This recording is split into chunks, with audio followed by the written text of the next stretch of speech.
Welcome back. आज session को आपण मान को बहुत बहुत स्वागत। आज सेशन टी बहुत इम्पोर्टेंट। हार्ट अटैक एवं गोटे कॉमन प्रॉब्लम हो जाइए। बहुत गुड़े कॉमन डिजीज मध्य हृदयगत बीमारी गुड़िक बढ़ी जाइए। रिसर्च रू जना पड़ी international journal health science and research रू जना पड़ी जे रिसर्च माध्यम जना पड़ी जे प्रत्येक दिन प्राणायाम प्रैक्टिस कले हृद जनित समस्या या रोग गुड़िक देखा दिए नहीं। Regular practice of pranayam regulates the region of the brain responsible for emotional outburst, making it a powerful way to achieve emotional stability. जो व्यक्ति यही प्राणायाम अभ्यास डेली करे ब्लड रे प्रेशर नॉर्मल रहे, ब्लड कार्डियल मसल्स रिलैक्स हुए, मानसिक तनाव कम हुए, निद भल आसे, गहरी नींद हुए, डाइजेशन भल हुए। यही प्राणायाम द्वारा हैप्पी हार्मोन रिलीज हुए, डाइजेशन मेटाबॉलिज्म को इम्प्रूव करे, ब्लड सर्कुलेशन को इम्प्रूव करे। तो यह नॉर्मल सिस्टम को काम कराए, स्पेशली ब्रेन एंड फोरहेड रे थिबा नॉर्मल सिस्टम को स्मूथ कराए, नेचुरल कामिंग इफेक्ट दे थाए। हार्ट फेल हुए नहीं, हाई बीपी नॉर्मल रहे, कार्डियो अटैक आसवा इत्यादि बंद हो जाए। कॉमन प्रॉब्लम जहाँ हार्ट देखा जाए था सी होबार संभावना हुए ना। जे मैंने बहुत स्ट्रेसफुल रोचंती से माने जमती कि सेलिब्रिटी बिजनेसमैन आईटी सेक्टर कर काम जो मान गोटे टार्गेटेड जॉब तो से बहुत स्ट्रेस रुहती। तो ये स्ट्रेस को मध्य से दूर करे। स्ट्रेस दूर हेले हमर हार्ट हेल्थ मध्य भल हो जाए। तो यार बेनिफिट्स इंस्टेंट रिलीफ मिले, टेंशन रु, एंगर रु, एंजाइटी रु, हाई बीपी को मध्य लो करे थाए, एजिटेटेड माइंड को काम डाउन करे, हेडेक दूर हुए। खाली पेट रे करबा उचित। व्यस्त जीवन भितर स्ट्रेस आसी जाउची, आमे न चाहिले मत स्ट्रेस हो जाउची। शरीर रो गोटे लिमिटेशन थाए, से भली हृदय रो प्रत्येक ऑर्गन रो गोटे लिमिटेशन अछि। स्ट्रेस अधिका पड़िले हृदय प्रभावित होता है। गोटे इलास्टिक रो एग्जांपल मु एठी देबी। आपण माने इलास्टिक को खिंचीबे पुणी ताको छाड़ी देबे, से नॉर्मल पोजीशन रे पळे आसीबो। पुणी ताको आपण रबर बैंड हो इलास्टिक हो खिंचुछंती, पुणी छाडुछंती, से नॉर्मल पोजीशन रे पळे आछी। किंतु आपण जते कंटिन्यू ताको खिंची की रखुछंती, से कोन होची किछि समय परे या किछि दिन परे से आ तार शेप को आसी पारे नाही। से भली से टाइप रो स्ट्रेस जेतेबेले आमे नौचे, कौन सी काम जेतेबेले आमे अत्यधिक करूचे तो स्ट्रेस हो जाउची। और स्ट्रेस तनाव जेतेबेले बनी रहउची पूरा कंटिन्यू मासे 2 मास वर्षे 2 वर्ष पई बनी रहउची, शरीर रो लिमिटेशन सेठी भांगी जाउची। शरीर आ तार शेप नै पारुनी, मेंटल हाइजीन आ होई पारुनी, स्ट्रेस रिलीफ होई पारुनी, स्ट्रेस रही रही शेष को से ब्रस्ट हो जाउची। तो विभिन्न प्रकार समस्या देखा देउची। तो ए स्ट्रेस हबार 3टी कारण अछि। एक तो आम लाइफस्टाइल एभली खराब हो गलानी, बैड हैबिट्स आमे सब करचे, ता फल स्ट्रेस आछि। सेकंड रे कंपटीशन बढ़ी जाइछि, तो आमे माने नंबर 1 हेबार कंपटीशन करचे। किंतु कंपटीशन नंबर 1 करबा पय नुह, बेस्ट दबा पय करिवे। मु कोन काम करूची, ए काम रे मु किबळी बेस्ट देवी, तापाई कंपटीशन कले गोटे हेल्दी कंपटीशन हुए और निजर शरीर को रेस्ट मध्य देवे। हेल्दी फूड खाइबे, हेल्दी लाइफस्टाइल अपनाइबा पड़िबो। केवल गोटे दिन करिले ए सब हेबो नाही, जीवन ने आको अप्लाई करिया पड़िबो। प्रत्येक दिन यह प्रैक्टिस करिया पड़िबो। तो आसंतु एबे करिबा हमर प्राणायाम।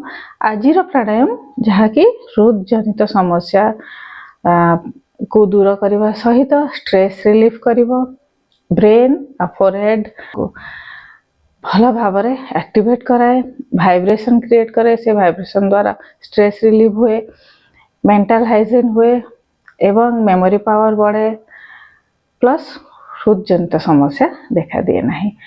आज करिबा भ्रामरी प्राणायाम विथ सन्मुखी मुद्रा। सन्मुखी मुद्रा केमती करिबा प्रथमे मु देखे देबी। आपण माने वज्रासन ने बसी जिवे। जदि वज्रासन ने बसी पारु नाहंती तो सरल सुखासन ने बसिबे।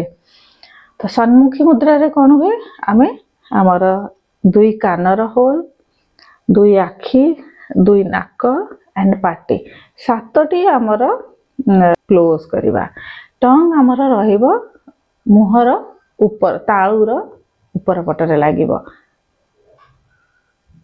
एभली आमे टंग को लगे रखिबा ऊपर पटर को एवं सब बेले ध्यान देबे कोनोसी भी प्राणायाम करूछन्ती आसन करूछन्ती मेरुदंड हाड़ सीधा रखी करिवे यदि आमे एमती झुकी बसी करबा कोठी बसंतु तार बेनिफिट्स बिल्कुल पाइबा नाही काहे कि ना श्वासर प्रभाव या ब्लड फ्लो जहाँ होई थाए ए समय रे तार डायरेक्शन भल भाबरे पाई पारे नाही से ऊपर पट को जीवा पुणी तल पट को आसवा एसबू प्रभाव आम अर्गान गुड़िक होई थाए जदि मेरुदंडर हाड़ सीधा रहिला तो यार बेनिफिट्स अधिका बढ़ी जाय थाए तो एबे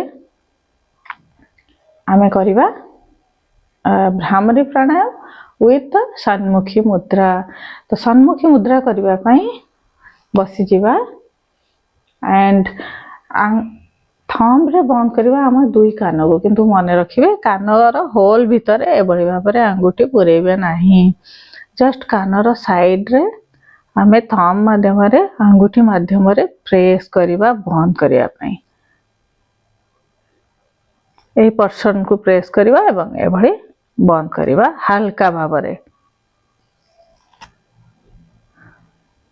दुई कानर होल को हल्का भाव रे बंद करिवे एंड और फिंगर रे आईज र तले देन नोज र तले देन लिप्स र तले हल्का भाव रे बंद करबा निश्वास र गतिविधि चालुथिबो नाकर दुई पुडर तले रखिबा नाक को बंद करबा नहीं एभली भाव रे रखिबा हाथ को सीधा पोजीशन ने आनिबा टंग हमर टच करिवो माउथ रो ऊपर पर्सन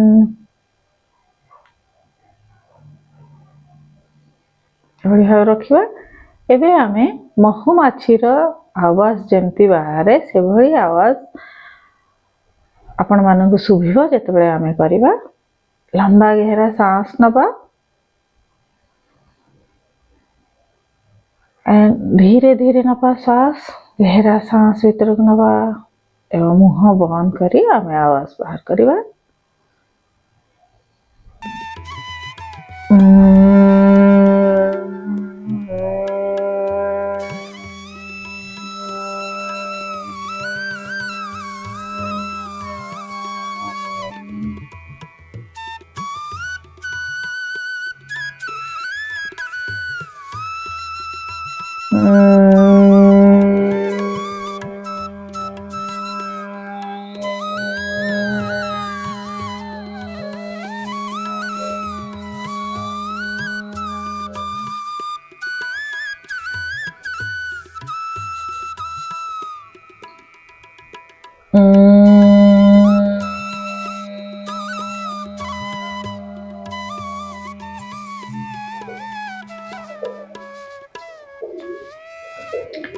ये हो गला 3 टाइम्स आपण माने 5 to 7 टाइम्स प्रैक्टिस करिवे ध्यान रखिवे टंग लगेबे मुहर ऊपर पर्सन रे रीढ़ हड्डी सीधा रखिए गर्दन सीधा रखिए करिवे एवं बहुत धीरे धीरे स्लोली श्वास नेबे एवं ताठो अधिका डबल धीरे रे स्लोली आमे जेतेबेले श्वास बाहर करबा आहुरी धीमा गति रे बाहर करबा फल हार्ट रीजन रे ब्लड सर्कुलेशन भल हो जाए थाए हार्ट रे थिबा जेते भी टॉक्सिन से बाहरी जाए थाए ब्रेन में थिबा टॉक्सिन बाहरी जाए श्वास माध्यम रे एवं ब्लड सर्कुलेशन हुए प्रत्येक ऑर्गन गुड़िक जहाँ हार्ट सहित जड़ित से एक्टिवेट हो जाए तो कार्डियकुलर मसल्स भी एक्टिवेट हुए स्ट्रांग भी हुए तेणु प्राणायाम हेल्प करे आमको हृदजनित रोग दूर करने या मेंटल डिजीज रो दूर करने यहाँ प्रत्येक दिन प्रैक्टिस करेंगे मिनिमम 1 मिनिट प्रैक्टिस करेंगे मैक्सिमम 5 मिनिट प्रैक्टिस करेंगे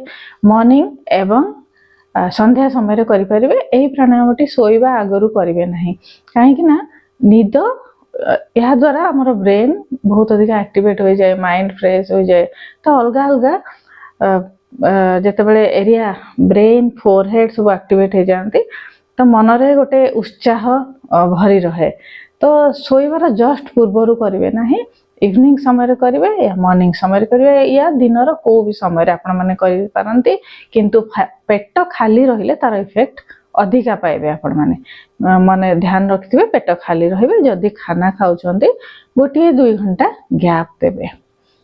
तो आज वीडियो मुझे एंड करुच्ची चैनल नुआ अच्छा तो सब्सक्राइब करदे पाखरे थिबा बेल आइकन को प्रेस करदे एमती नुआ नुआ वीडियो नोटिफिकेशन पहुंची जिवो। Stay healthy and stay happy. मु सुषमा पाल आर्ट ऑफ लिविंग टीचर एमती नुआ नुआ वीडियो आपण मानक पाखक नहीं आसे मोर कोर्स रे जॉइन करिया पे हेले मते कमेंट बॉक्स रे जणाइबे। नमस्कार।